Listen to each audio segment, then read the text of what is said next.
20 litre একটি মিশ্রণে দুধ ও জলের অনুপাত 5:3।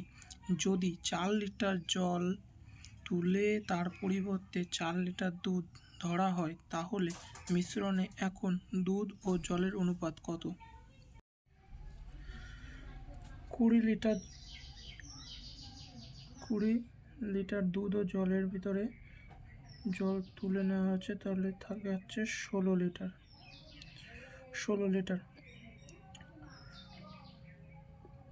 তাহলে 16 লিটার আর দুধ কতটা হচ্ছে 5 লিটার, আর দুধ ও জলের যোগফল হচ্ছে 5:3, এর যোগফল হচ্ছে 8।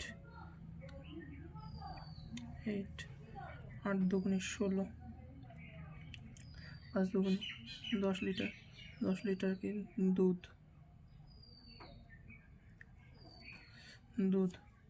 জল কত আছে 16 × 3/8, জল আছে 6 লিটার।